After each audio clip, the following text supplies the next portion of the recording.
kita sudah bersandar pada Malinau Express yang akan membawa kita ke kota Malinau karena kuda besi kita udah ada di sana semua.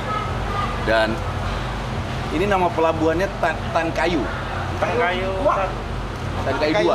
Tan Kayu 2. Jadi selain penumpang, apa aja yang bisa diangkut dari sini? Barang. Nah, berarti penumpang, barang sama sembako gitu-gitu ya.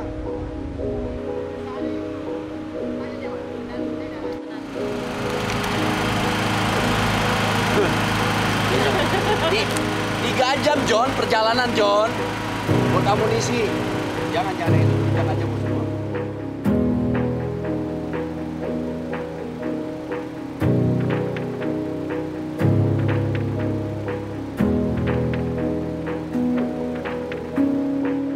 Dan akhirnya kita masuk ke speedboat untuk kita berangkat menuju Malinau.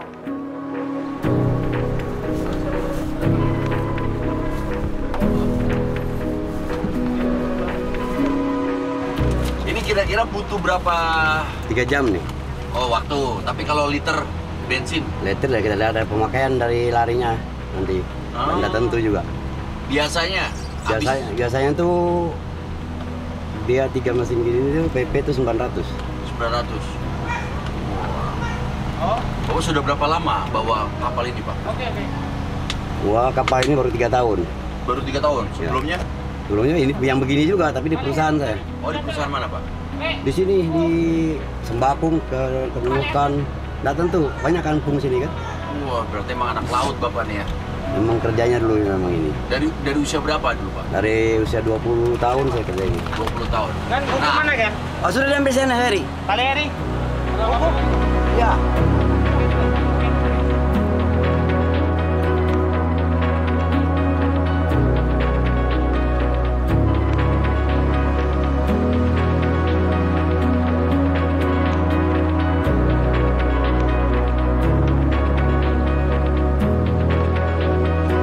Speedboat jalan, asik gue bilang. Ada goyangan-goyangan dikit, John. Kalau bis kan goyangannya paling kalau direm, ya kan. Nah kalau ini tuh ada goyangan. Dan yang gue rasakan, gue pikir speedboat itu sedang berjalan di laut. Di lautan, ternyata itu adalah sungai yang sangat luas dan lebar sekali.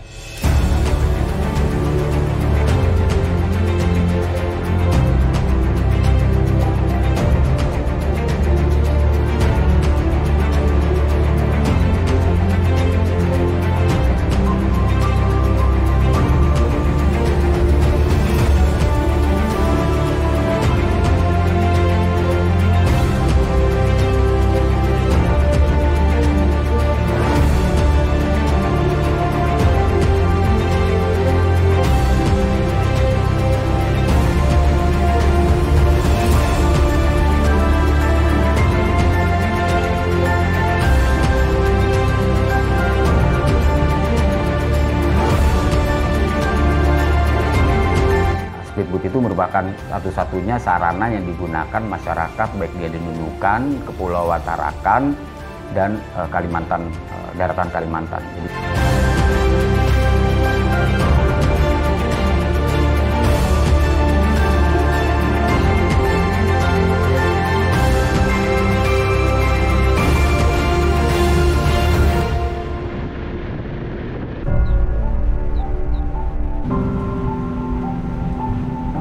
gue biasanya kalau naik speedboat atau boat gitu, gue pengen banget kena angin gitu.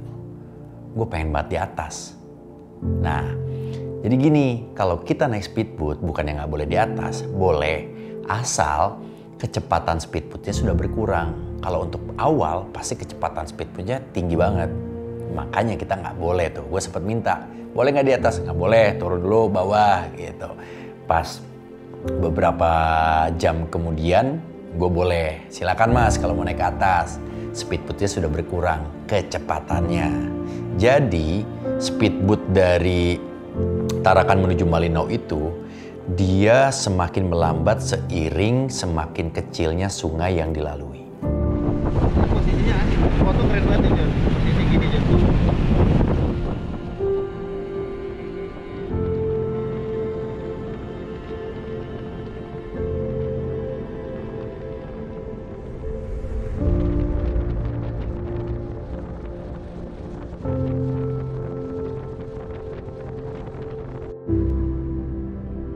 Ngeri juga sih, berjam-jam kan di perahu, jarang, nggak pernah naik perahu berjauh-jauh juga kayak gitu.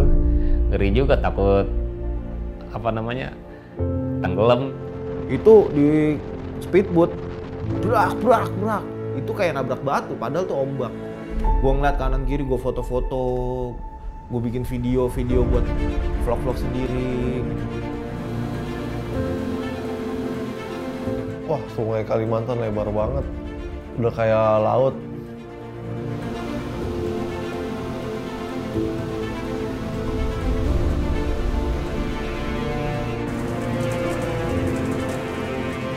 Gue merasakan atmosfer oksigen Kalimantan yang gue dambakan. Ketika gue berada di atas boot itu, gue melihat layer-layer atau lereng-lereng gunung yang berlapis-lapis persis ada di depan gue. Gunung-gunung yang ada di Kalimantan tuh ada di depan mata gue. Wow, ini dia Kalamantana. Yes, I'm coming.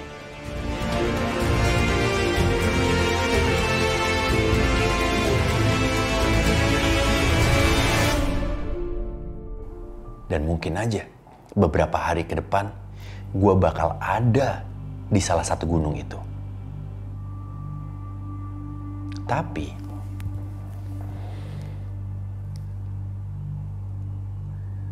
di gunung itu gue akan bahagia atau justru gue akan menangis? Apakah gunung itu akan membuat gue tertawa? Atau justru gunung itu akan membuat gue dahaga? Apakah di sana ada kehidupan? Atau justru kita berada di tempat yang salah? We'll never know. Because dari kita semua, no one knows tentang trek atau jalur tersebut.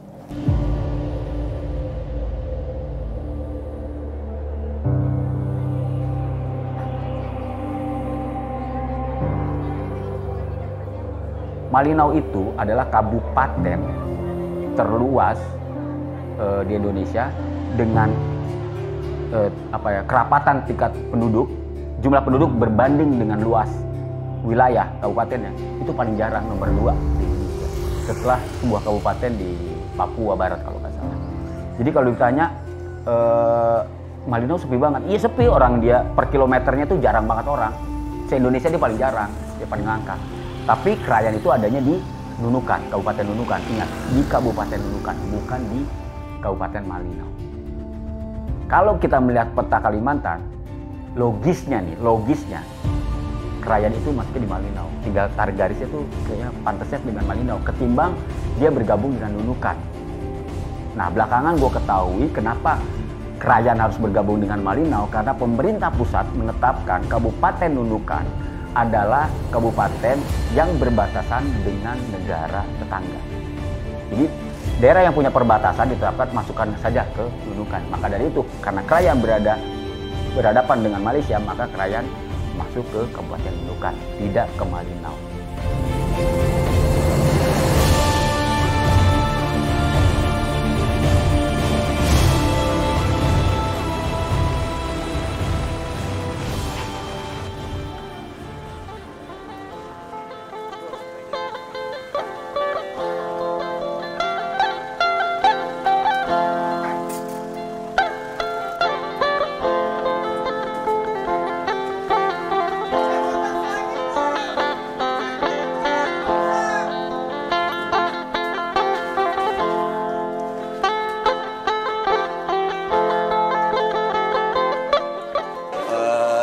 ketat di sini protokol kesehatannya. Kita pas begitu nyampe langsung cuci tangan, lapor surat cek tes swab antigennya, baru habis itu kita bisa keluar.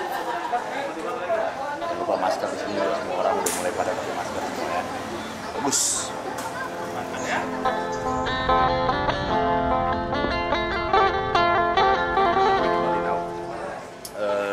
Di sini ya taksi yang kita dapat itu begini. Ini yang akan membawa kita. Ini akan membawa kita ke penginapan. Sementara karena motor-motor kita masih di jalan, sedangkan sahabat kita tempat tinggalnya jauh dari sini, dan biar lebih efektif kita cari tempat base camp lah di sini. Ada penginapan di sini. Nanti kita coba cari. Oke, barang semua, yuk masukin yuk. Tiba-tiba Benny langsung bilang gini, Om, motor belum nyampe. Wah, gimana? Om Gareng situ panik. Kita semua ikutan panik. Harusnya motor kita itu udah sampai sebelum kita sampai. Menurut perhitungan kita di awalnya. Ini kenapa belum nyampe? Om Gareng bilang, Ben, lu cek posisinya itu ada di mana, berapa lama lagi, berapa jam lagi. Oke, Benny sibuk nelfon. Langsung Om Gareng bilang gini, pokoknya lu bilang sama supirnya ya, lu tarik itu posisi motor kita menuju ke pelabuhan. Nah, yang uniknya dari perjalanan Jamilo's Journey ini ya, lu pasti tahu semua. No resto, no hotel, no woman, no cry. Artinya motor itu kita kirim ya, yang penting motor itu nyampe dulu di Malinau. Alamat pastinya kita belum punya, John. Jujur, karena di situ gua nggak tahu kita bakal bermalam di mana. Hingga kami berangkat pagi itu motor belum sampai di Malinau. Jadi gue desak Benny untuk push, ngasih kabar motor ada di mana, dan segera seret motor itu dekatkan ke dermaga pelabuhan di Malinau. Datang truk. Om Gareng udah bilang, motor kita nih gitu. Udah mati gue, masa iya gitu, bisa pas banget kita baru istirahat, makan motor dateng, gila aja gue bilang gitu kan. Ternyata omongan Om Gareng bener, motor kita dateng. Oke. Woohoo! John. Gokil. 5 kuda besi kita udah landing di Malinau. Sekarang saatnya kita turunin. Perjalanan 2 hari, 1 malam dari Balikpapan.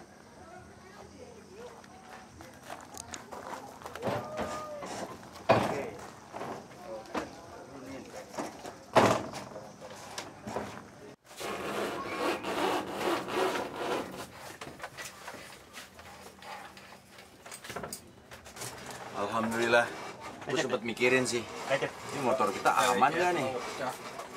Gak apa-apa, udah aman. Ada 5 motor semua.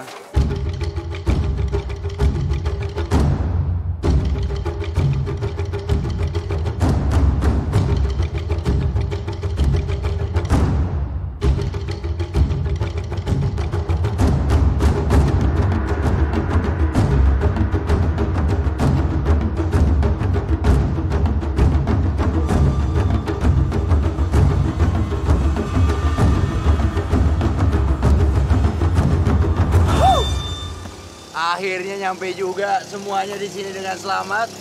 Total pengiriman sekitar seminggu lebih ya Ben ya?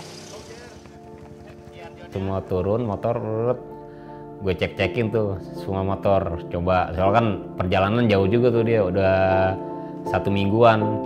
Iya, perjalanan gue cek-cekin semua, udah coba hidupin semua, pada hidup semua. Udah tokcer. Pada manasin semua, aman semua. Sekarang kita lihat.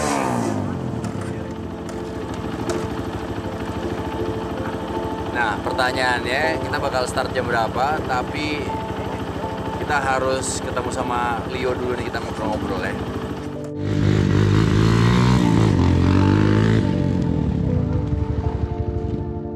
Jujur John, di sana kita makan siang di dekat dermaga atau pelabuhan. Sebenarnya si mbaknya atau ibu pedagang itu nawarin kita, udah bermalam di sini aja. Cuma kita nggak mau merepotkan. Begitu juga ke Leo. Kita kan punya sahabat di sana. Leo udah sangat banyak membantu kita. Nah, gue nggak mau itu menjadi sesuatu hal yang mengganggu atau merepotkan Leo dan merepotkan Leo. Setelah kita tanya-tanya, tiba-tiba Leo bilang, kenapa nggak coba di penginapan depan sini, Bang? Deket kok dari sini. Oh, ada penginapan? Apa penginapan? Jujur, ini kota kecil, John. Mungkin ini penginapannya gue bilang sekelas losmen. Atau apa, guest house kali ya. Pokoknya rumah banget, John. Tipenya rumah, ada kamar, disewain. Kayak gitu. Nah, ini lu perlu tahu. Jadi Malinau ini adalah titik awal sebelum kami besok masuk ke dalam hutan belantara yang akan menembus ke sebuah kecamatan. Sebenarnya nggak cuma sebuah, ada 4 kecamatan di dalam sana yang mereka terisolasi, yang mereka justru lebih dekat dengan negara tetangga ketimbang berinteraksi dengan bangsa sendiri. Sejak 2017, pemerintah sudah merancang sebuah pembangunan jalan akses dari Malinau menuju kecamatan di ujung sana. Nggak jauh dari sini. Jadi bisa hanya butuh setengah jam, kemudian udah hutan di sini. Dari situ kami bisa menghabiskan waktu antara 3 sampai 5 hari tergantung kondisi. Nah, sekarang hujan, jadi bisa dibayangin bagaimana medannya besok yang akan kami hadapi. Kami akan camping di dalam hutan dan kami datang ke sini tanpa pemandu karena sulit mencari pemandu. Gitu. Dan menurut pembicaraan kami dengan orang-orang setempat, dengan anak-anak muda setempat, belum pernah ada motor dari luar kampung tersebut dan Malinau yang masuk ke dalam hutan sono untuk menembus kecamatan tengah. Hanya beberapa gelintir. Salah satunya adalah anak muda yang kami temui hari ini. Dan Malinau itu bukan kota yang besar, kota yang kecil, gitu, yang sudah hampir terpinggirkan sebenarnya. Di atas Malinau itu nanti ada Nunukan gitu. Dari situ baru ke Malaysia, gitu, dekat ke Sebatik. Nah, kita memulai di situ karena itulah titik terdekat. Dan yang gue tahu hanya ke situ. Kalau kita mau ke Krayan melalui jalur darat hanya bisa dilalui dari Malinau. Selebihnya nggak ada. Lu jangan pernah bermimpi bahwa bisa dari Pontianak tembus Krayan. Nothing. Bisa dari Nunukan, hajar lewat Melipir perbatasan tembus ke Krayan. Nothing. Nggak ada. Nggak akan ada. Nothing. Ada orang Kalimantan yang ngomong itu ke gue. Gue bilang, siapa dia? Nggak ada, men. Nggak ada. Orang Krayan yang bicara sama gue.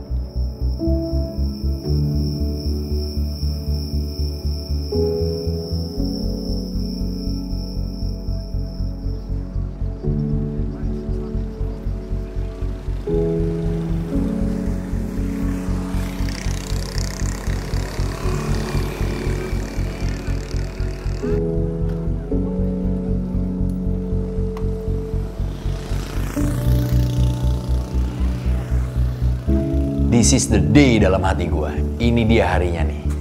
Mandi rapi-rapi, loading barang yang mesti gue bawa untuk perjalanan, dan semuanya menjalankan job desk-nya masing-masing.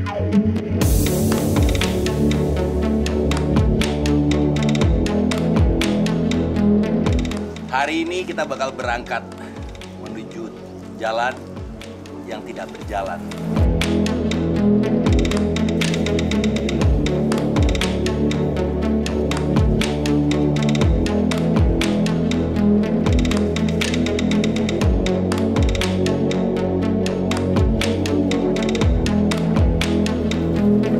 Lagi-lagi Jerry memeriksa semua kendaraan kita, Benny menyiapkan kebutuhan logistik, Igor menyiapkan alat-alat yang akan menjadi survivor.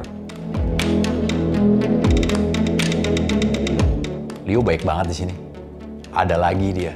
Setelah kemarin hadir, pagi itu juga hadir lagi.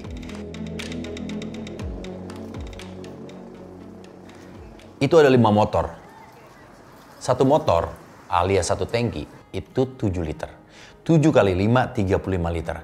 Untuk pertama, kita butuh 35 liter untuk mengisi motor-motor kita. Plus, Om Gareng meminta kita harus bawa bensin untuk persediaan kita selama di jalur sebanyak 50 liter. Jadi totalnya semua yang harus kita dapatkan di hari itu adalah 85 liter bensin. Untuk mencari bensin di daerah Malinau itu nggak segampang kayak di Jakarta, John. Ecerannya juga banyak. Di sana tuh susah, lu harus keliling kampung dulu baru bisa dapat. Bahkan mereka tuh nggak nyetok banyak. Jadi kita harus berpindah-pindah tuh dari eceran di sini nyambung lagi ke eceran ini kayak gitu. Ya alhamdulillah sih stok buat perjalanan kita sesuai dengan target. Oke, bahan bakar udah siap, logistik udah siap. Kita siap-siap. Di situ kita juga ngobrol-ngobrol lagi sama Leo. Leo sama bapaknya pernah menembus waktu 3 malam bersama bapaknya dan juga omnya. Kami jalan kalau nggak salah hari Selasa sampai paginya Jumat sekitaran jam 3 gitu. Nah, itu perjalanannya ada 4 orang. Nah, terus itu ada satu hari, bukan dari paginya Kamis sampai malamnya kami tidak makan, Bang. Karena bukan kekurangan juga sih, manajemen logistiknya apa adanya. Gue tuh bisa bayangin ya, kita perlu bensin 85 liter. Kita main lebih dari 10 hari. Kita bawa logistik, kita bawa tenda, kita bawa alat-alat survivor. Artinya permainan ini, ya pokoknya lu bisa bayangin lah seberapa kerasnya permainan ini.